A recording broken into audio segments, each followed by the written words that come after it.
There's a problem with modern day therapy that I believe The Backrooms highlights perfectly. After all, The Backrooms is a movie about trauma. The two main characters, Clark and his therapist, Mary, both have unresolved trauma of their past.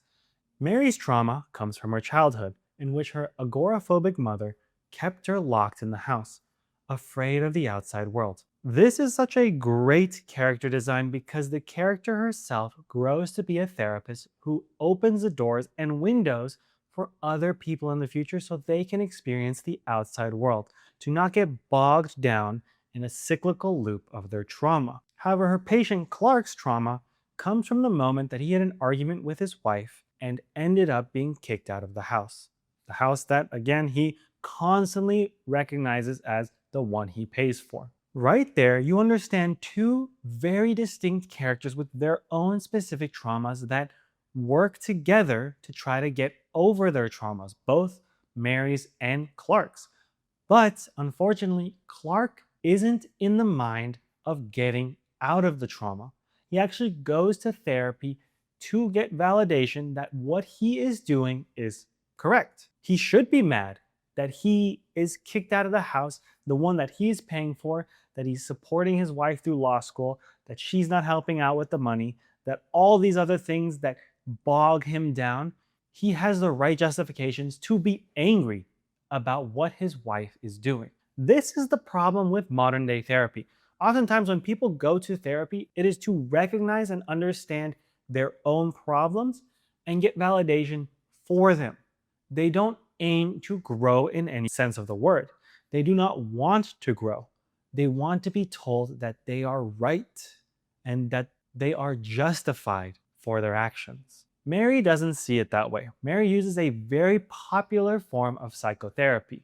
It is known as reconsolidation therapy, where she has Clark relive those moments, acting out the entire argument between him and his wife, and hopefully allow him to get something new from this experience, to transform his own experience and put something else in that memory.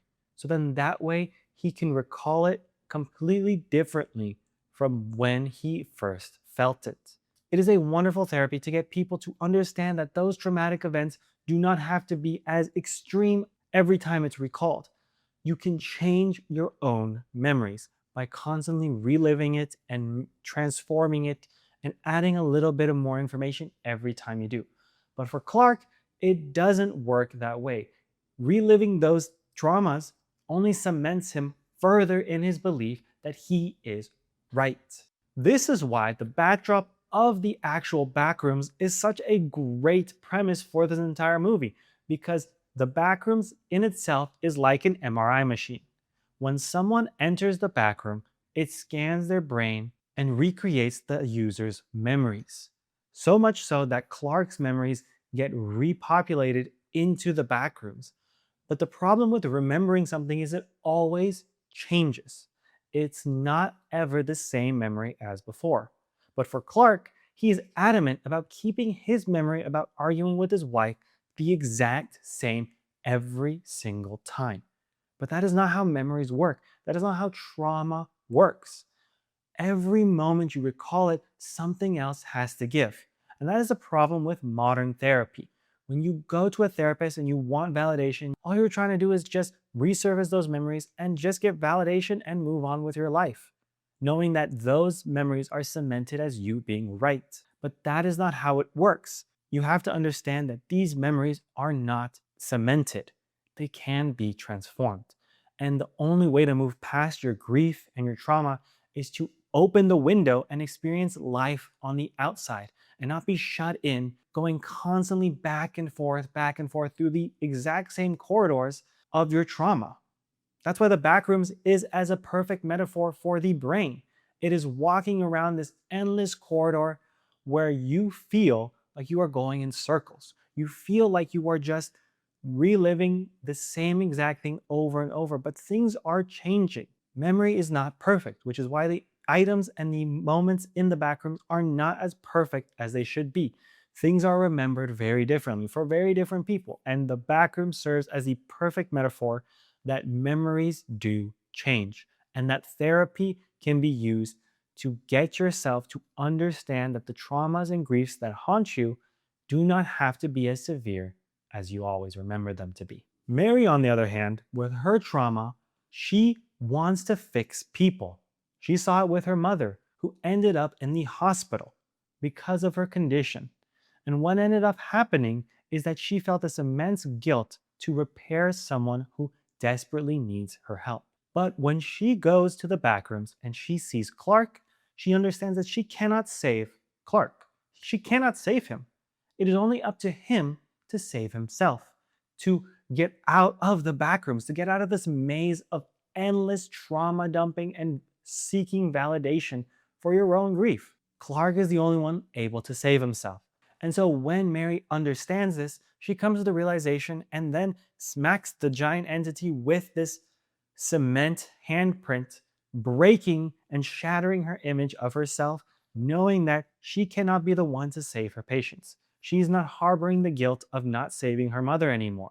She has fully moved past her trauma and understand that, hey, this part of her life is over. But the way that the backrooms works is a piece of her is left behind in this sort of cyclical maze. She is reliving those traumas, especially when the researchers come in and tell her that essentially she can't leave.